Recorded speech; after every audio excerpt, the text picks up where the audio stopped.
It's real. And they want to make the Hawaiian Islands like the Jeffrey Epstein Island.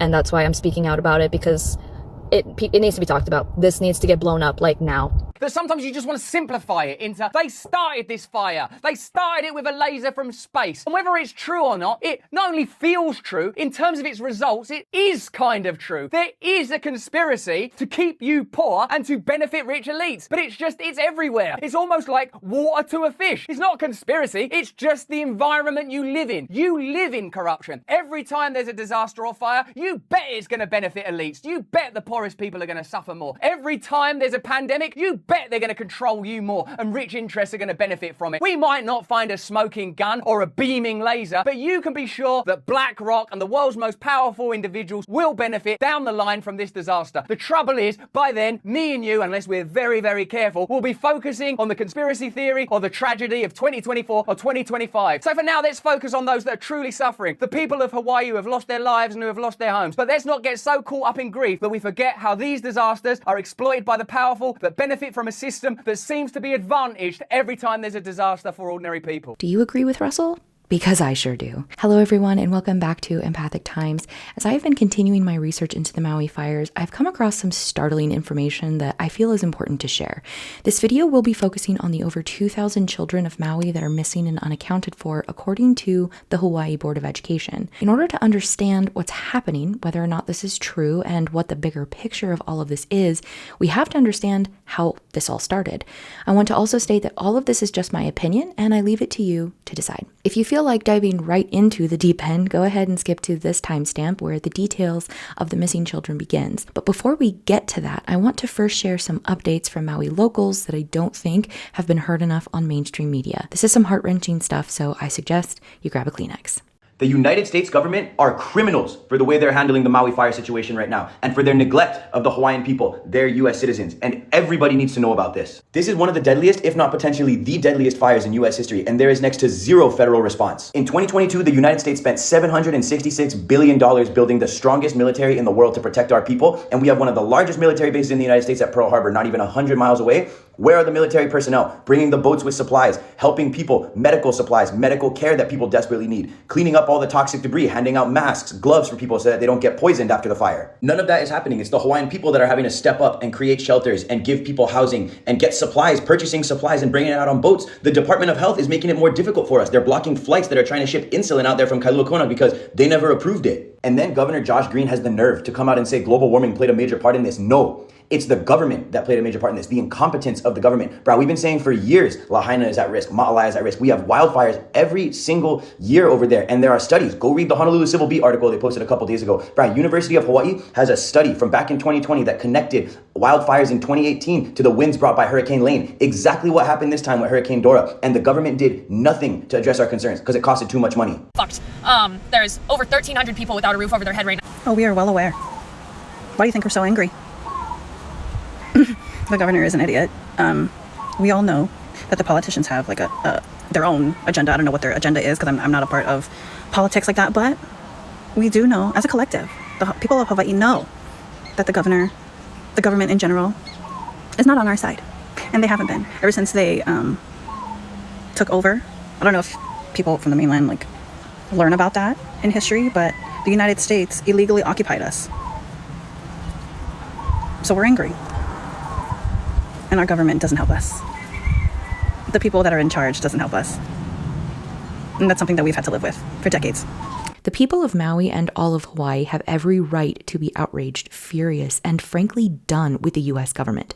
Their receiving of a one-time $700 check while our president continues to ask for billions in funding to Ukraine is not only hypocritical, it should be criminal. Leaving your own citizens high and dry while starting and fighting another forever war, everyone should be pissed. The people of Maui have been shown nothing but careless disregard for their land, for their heritage, for the people, and their history. I was in my truck going to check on some customers' properties, and all of a sudden all the roads were being blocked off right in front of me, and from the cops. And I would go to the next street, and that would be blocked off, and the next one, and they just blocked everything off, forced everybody down on Front Street, in which then the flames were coming over our vehicles. I was going down the highway, and they blocked it off and wouldn't let me go any further. They stopped us from going up on the bypass. So you couldn't go up the bypass? Nope. And then all of a sudden they said, get off this highway, go down this way, down into town. Then they started blocking everything off there, and then you were down on Front Street.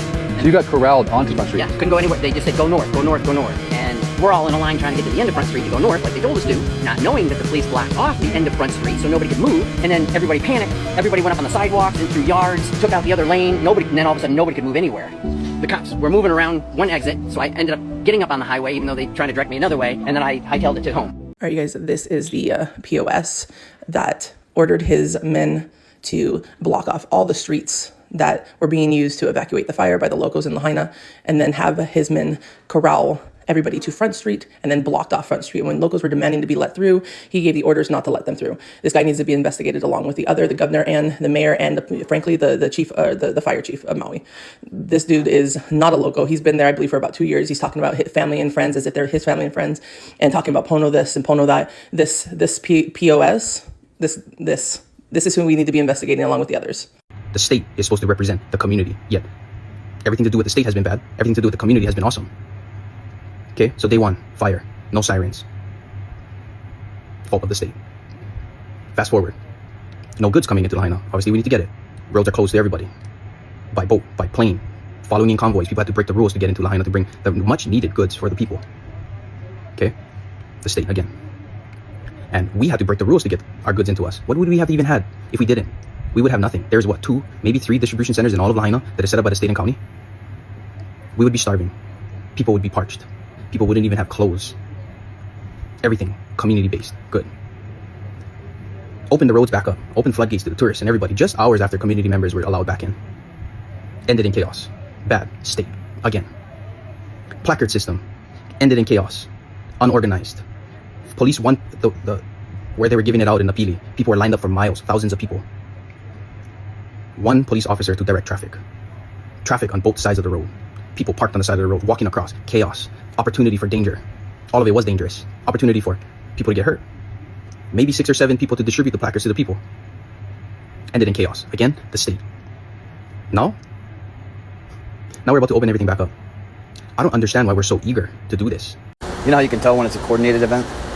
When they won't let the supplies through. I think they did the same thing to Puerto Rico and a couple other places where they're like, nope, you can't send out supplies yet. You can't do that. Come on. As soon as you get supplies, you should be handing it out. Period. But what do I know? Just a conspiracy theorist. So I went out to Lahaina yesterday, and I thought that I should just update the world on what FEMA is doing or what's going on, because I just saw that they posted a website to defend themselves against the rumors. But I went out to Lahaina yesterday to help and talk to One Made Hub from a Native Hawaiian, and they got insulin from a private sector because obviously we are not getting any help from the government or anyone at all. So they were getting insulin voted in, and it got turned away from FEMA on the shoreline. So they turned away that, and then that was 1 or 2 days ago, because the hub literally told us that. They're like, we don't even know what's going on or why they're turning things away, because it's not like they're getting us stuff. And then also found out that we need storage containers, and FEMA turned away 60 of them just yesterday as well, or the day before. And we need those things because there's supposed to be more hurricanes coming. So I don't know what's going on, but I thought I should share so you guys know what's going on from someone who is here, and also going to Lahaina and seeing all this with my own eyes and hearing it from people that are over there with the hubs and like living over there and managing all of this, because I'm like, I don't know what they're doing, but it's not a lot besides turning away supplies. And I know there's a lot of talk going around on here, and so I just thought I should relay that message. Some of these clips were from earlier in the month, but the fact remains that obstructions of supplies was happening. Obstructing fleeing evacuees was happening. The question becomes, why? Why were they blocking people from evacuating? Why were they keeping life-saving supplies from people?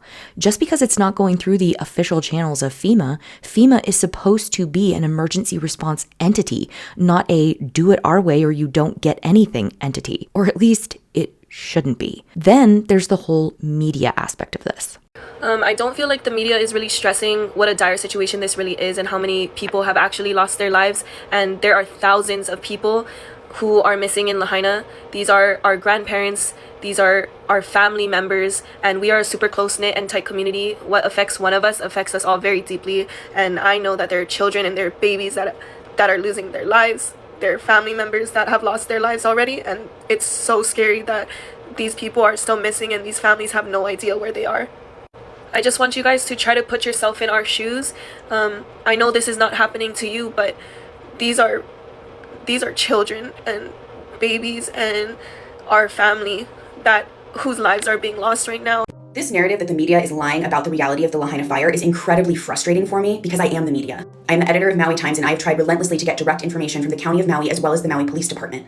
Both entities have been radio silent and have not responded to any of my calls or emails over the past few days. I also spoke to Maui police officers in person in Lahaina, and they all denied me my First Amendment right to freedom of the press by denying me access to Lahaina town as well as denying me information. They even sent me on a wild goose chase trying to find their media coordinator who had conveniently gone home for the day by the time I found where he was supposed to be. So it is not the media who is lying to you because I am obligated to only report what has been confirmed. Who's lying to you is the government entities who are trying to cover their asses and not take accountability for how grossly mismanaged this entire situation has been.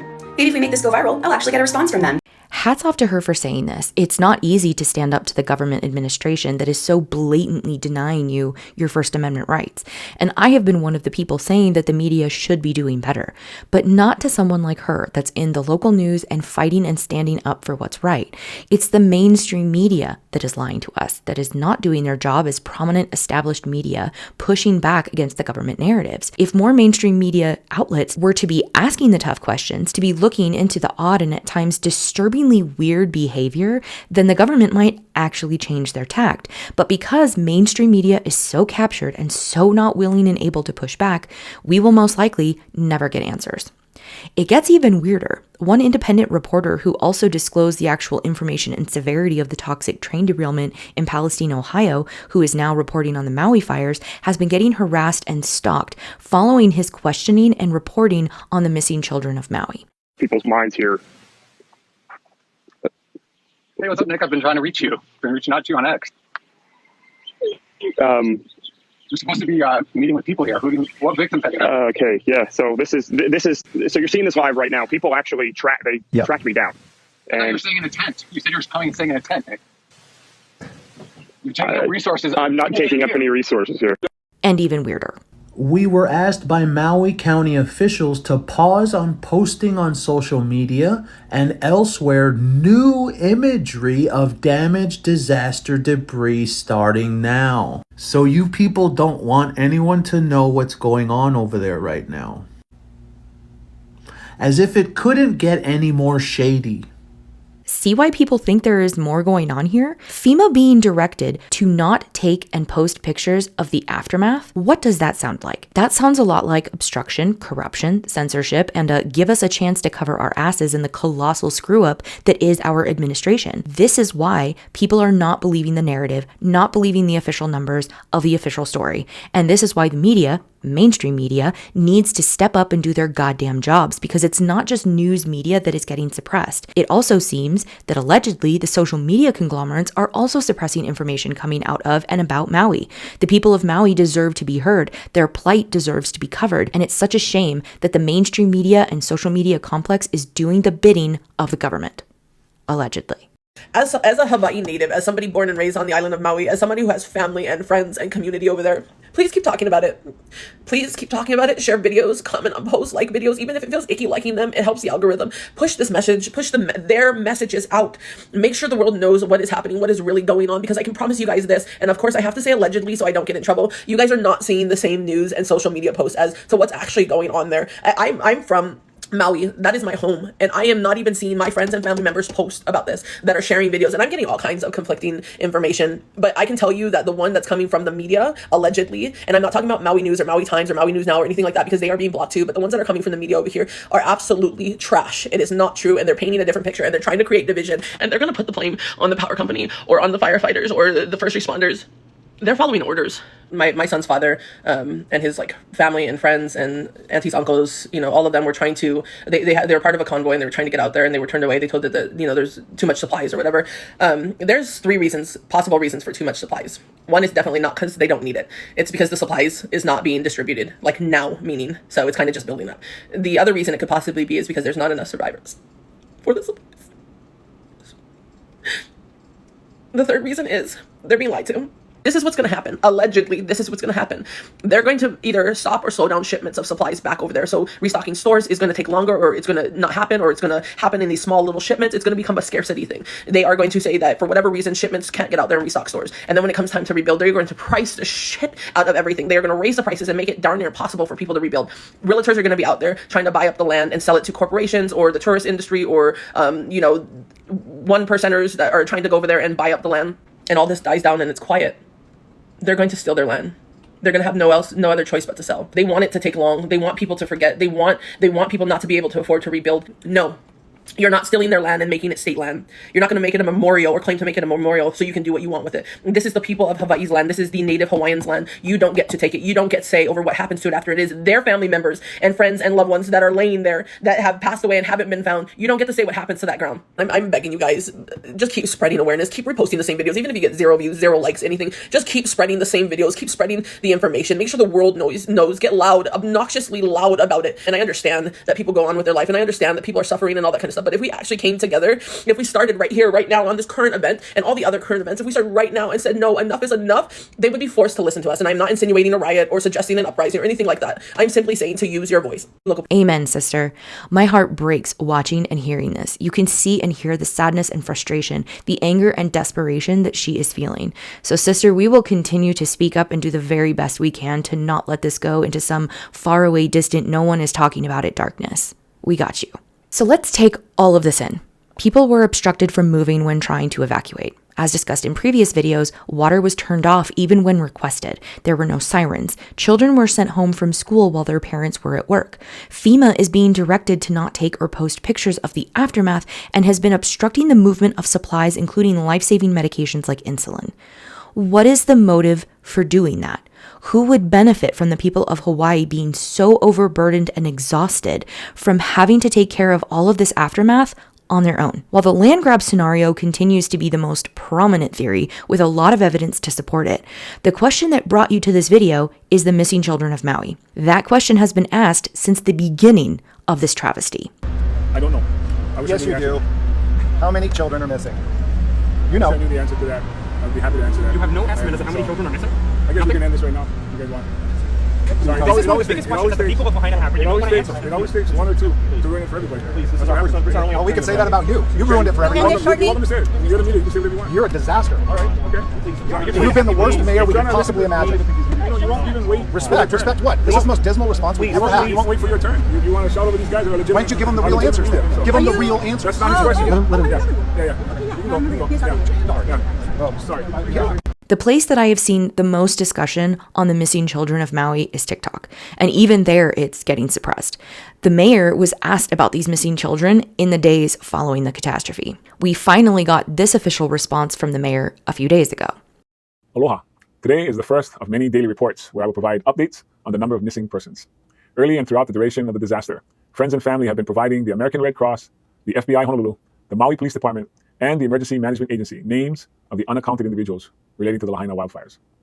Recently, these lists were combined and refined by the FBI. This is a thorough and time-consuming process. I want to get this information out, and it is my sad duty to report that 114 individuals have been confirmed deceased. 27 individuals have been identified, and 11 families have been notified. The FBI and Maui County Coroner are working together to identify all the recovered remains. There are currently 850 names on the list of missing persons. There is positive news in this number, because when this process began, the missing person list contained over 2,000 names. Through the tireless work of the FBI and the Maui Police Department, over 1,285 individuals have been located safe. We are both saddened and relieved about these numbers as we continue the recovery process. The number identified will rise, and the number of missing may decrease, but there will be daily fluctuations in the numbers as family members are added and removed from the list. But I need your help. If you have an immediate family member unaccounted for because of the Lahaina wildfires, and you wish to provide a DNA sample to assist, please go to the Family Assistance Center at Hyatt Regency Kaanapali between 10 a.m. and 8 p.m. daily to provide your DNA sample. For those on the neighbor islands or the continental U.S., you can call the FBI at 808-566-4300. Again, that's 808-566-4300 to arrange to provide a DNA sample. On Tuesday, August 22nd, I will hold a press conference. Normally, questions are from media representatives, but I would like the public to email questions as well. I invite the public to email questions to my office at community@mauicounty.gov. Again, that's community@mauicounty.gov. I will do my best to respond to your questions. Our lives have changed forever, and things will not be the same. What will be the same is the way we care for each other as we grieve and go through this together. Mahalo and malama pono. The current official death toll number as of recording this video on August 31st is still at 115 people. However, locals seriously question that number, and after the Hawaii Board of Education's recent press release, we have a lot more questions than answers. Earlier this week, the Hawaii Board of Education's press release stated that over 2,000 children are missing and unaccounted for following the wildfires. That's a serious discrepancy in the official lists of missing people, along with those confirmed deceased, unless we take a more unconventional look at what could have happened. And again, this is all alleged, just asking questions and trying to understand why so many children are missing. Could this be why? Now we're hearing reports that over 2,000 children right now are unaccounted for in Lahaina public schools 2 weeks following the fire. And this is according to the Hawaii State Department of Education. This is not according to a TikToker. This is not according to Twitter. This is according to the Hawaii State Department of Education, who is documenting who's showing up in school and who isn't. So for anybody out there that tries to snoop, so we'll come out here and they'll try to say, well, we're fact checking this with our BS meter and we're going to just automatically deflect on any stories about it. Well, then maybe you should turn to the people you look up to the most, which is the government, who are even admitting in Hawaii that over 2,000 children have not shown up yet to school. Now, we all obviously have heard reports from so many people in Maui, so much so that even local media outlets have picked up on the story, claiming that the numbers that they're giving in regards to the amount of people missing is nowhere near. In fact, the number seems to be edging closer to the amount of people that we lost on the 11th of September. Yet you don't hear this pumped and pushed as a national tragedy. Why? Well, too many people were too suspicious of what they saw with their own eyes. Oh my gosh, look at the harbor. Oh my gosh. They haven't been able to determine what ignited the fire. The reason it spread so fast is there are reports of gusts of up to 85 miles per hour. Because the winds were so high, we couldn't provide the helicopters to do the water bucket support. We're still trying to assess the amount of damage, but the road to recovery will be long. My name is Tara Rodas, and thanks to the bravery of Aaron Stevenson, and thanks to Project Veritas and James O'Keefe for publishing the story, I was sitting on the Pomona Fairplex emergency intake site processing unaccompanied children. So you may know that children were coming to this country from other countries. We were taking them into the care, HHS, and then delivering them to sponsors, unvetted sponsors throughout the United States. So because one whistleblower came forward and because one organization was willing to tell the truth, I was able to then uncover and report that the U.S. government is the middleman in a large-scale, multi-billion-dollar child trafficking operation. We literally have government-sponsored, taxpayer-funded child trafficking. So one whistleblower coming forward, telling the truth, sets in motion a cascade of things that you could never imagine. So I was very grateful for the opportunity for someone to tell the truth. And who knows, maybe one of you could be the next person to come forward. So along with my buddy Aaron, I'm going to continue to speak the truth until children are rescued, criminals are prosecuted, and the United States government no longer is putting billions of dollars to traffic children. Now, I want to state that I don't want to believe any of this. I don't want to think that our government has the capacity to treat human life in such a way. But when we see the indiscriminate acts that our military has taken against civilians in foreign countries, I can't help but question. I can't help but wonder and question why the mainstream media complex is all up in arms about a film whose lead actor played Jesus, for Christ's sake, that is showing the horrors of actual human trafficking that is occurring on a daily basis, both inside and outside of this country. I don't want to believe that any of this is true. But then I remember Epstein. I remember how the FBI knew back in the 90s that he was a predator, but did nothing. I remember this clip where the news anchor is so upset that she didn't get to tell the story of Epstein because it was all about access to the royal family at that time. And don't forget that Prince Andrew was a good friend of Epstein, spent numerous vacations with the man, and paid over $10 million in a settlement to Virginia Giuffre. Why would you spend $10 million if you weren't doing something shady? I've had the story for 3 years. I've had this interview with Virginia Roberts. We would not put it on the air. First of all, I was told, who's Jeffrey Epstein? No one knows who that is. This is a stupid story. Then the palace found out that we had her whole allegations about Prince Andrew and threatened us a million different ways. We were so afraid we wouldn't be able to interview Kate and Will that also quashed the story. She told me everything. She had pictures. She had everything. It was unbelievable what we had. Clinton, we had everything. Do I think he was killed? 100%. Yes, I do. Because he made his whole living blackmailing people. There were a lot of men in those planes, a lot of men who visited that island, a lot of powerful men who came into that apartment. When it comes to Epstein, there are so many elite individuals, in particular men, that were able to control the narrative for such a long time. From presidents to media moguls to bankers, we now know so much about Epstein's reach, the amount of women that were subjected to his cruelty, and the reality that a sex trafficking ring was occurring all around the globe. And it's not just Epstein and elite circles where this is happening. It's happening all around our country.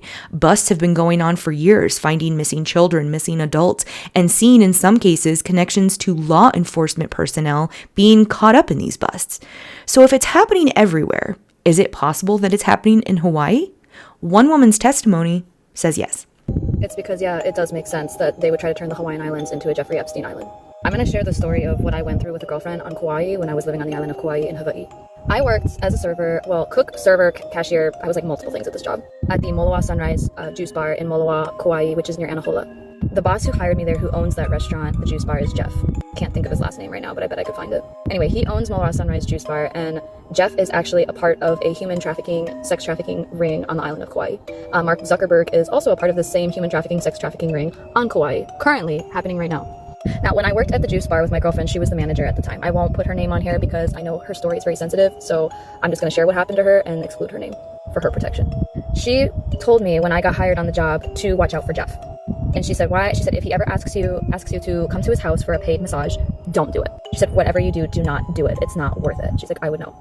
She told me this on my first day of training, and I was really confused, wait, what? Because I was just I thought we're supposed to be training. I'm like, this has nothing to do with my training, but I could tell she was genuinely concerned about my well-being and safety working at the juice shop, so I had to be curious about where was this information coming from. She later told me how she was a slave. She was a trafficking slave in the ring on Kauai, and Jeff was the one abusing her. The reason how she got involved into the ring was because she's a massage therapist, and so that's her job, is giving massages. So when Jeff came to her at the smoothie shop, telling her to come to his house to give him a paid massage, she just thought, oh, what a nice way to make extra money, I'll do it. Came to find out she unconsciously and was unaware that she was getting pulled into a sex trafficking, human trafficking ring on Kauai.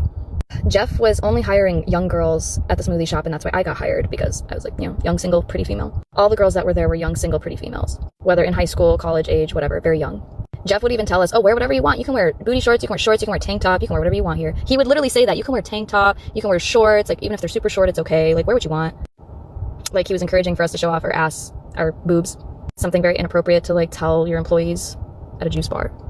Anyway, so back to my girlfriend. She got abused in this ring for years, and she told me how she was scared for her life, and she was doing everything she could to escape, but that there was nothing she could do to escape the ring living on the island, because they were threatening her life and her safety, and they knew where she was all the time because it's a small island.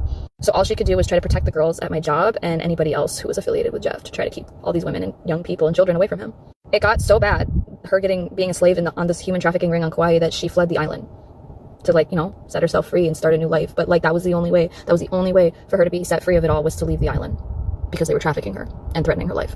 This is on the island of Kauai, and she told me this story back in 2016. Okay, this has been going on for years, human trafficking on the islands, but especially it was going on Kauai because Mark Zuckerberg is one of the main people involved with this being a thing. The private beaches they own, this is where they transfer the women and the children on boat. The private beaches that nobody has access to except the people who own that property. And that's how they get away with it, because nobody sees anything going on the private beaches unless you're on a boat or something, or you're hiking somewhere that has a view.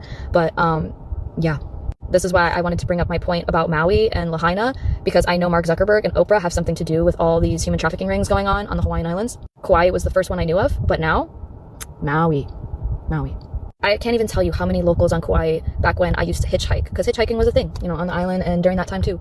I can't tell you how many people, how many locals in Kanaka would tell me, please don't do hitchhiking for the long term, or you're going to get trafficked on this island. You're going to get kidnapped, because they're we see it happen to so many women and children going missing on this island. So they said, especially don't hitchhike at night. The locals would always tell me that don't hitchhike at night, try not to hitchhike, because everyone was aware of the fact that people were going missing.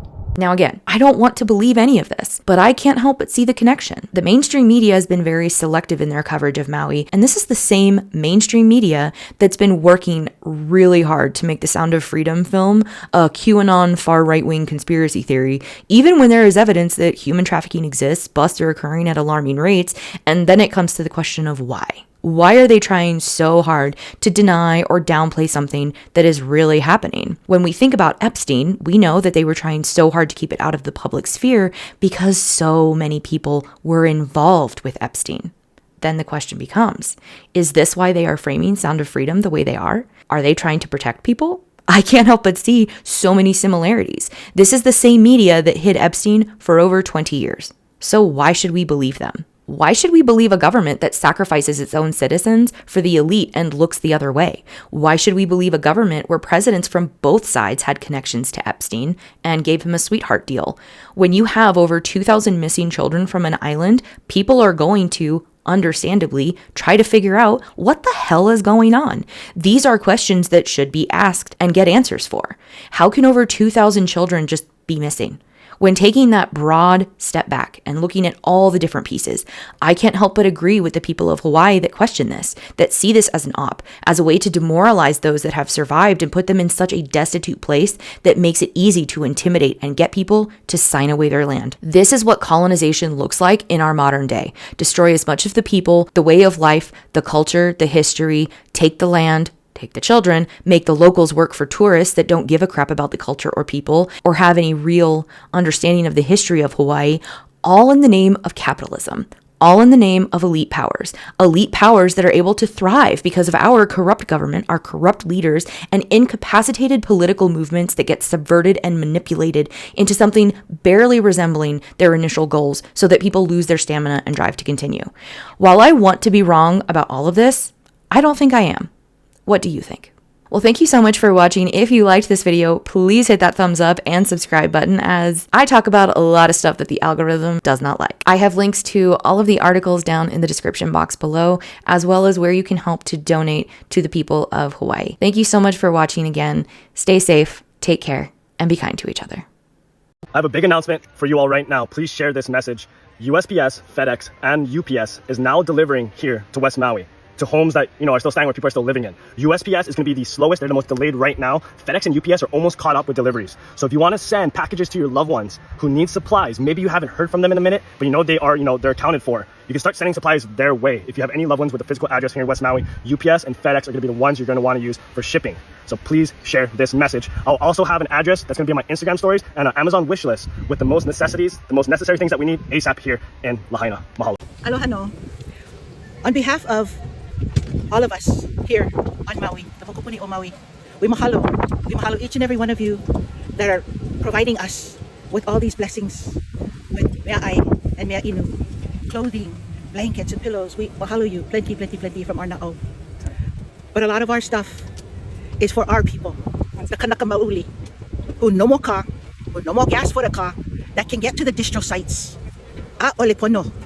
You need to get out to the lahui. Why the lahui gotta go for you? So our stuff is going directly to the kupuna who never evacuate. Yeah? And the ohana that get keiki, kamali'i, that never evacuate. Why? A'ale kalaka. No more ka. No more kakalina. That's who we stay kokua. So for all of you that providing for us, mahalo. Mahalo. We are part of Na'aikani Cultural Center. We are Malamaka Kanilua. We are grassroots, cultural. We're going to do for our lahui. Yeah, our lahui, and we are the indigenous peoples of this aina. This is our aina. This is our home. Yeah. So all you that like come and frolic in our beaches and in our waras when our island is so devastated and our people are hurting, a'ale, this is not your playground. Not now. Not now. Let us grieve. Let us come together as a community and let us console each other. We get so many ohana that are still missing members. They don't know where to stay. Yeah? And all you Turai that stay coming because you like Lukilu, Olepono. Nikki, please, you give us time and let us come back together. And when us ready, us let you know. Yeah? When us ready. And who going to build Lahaina? The Kanaka Maoli. The Kanaka going to rebuild Lahaina. Ew. Mahalo.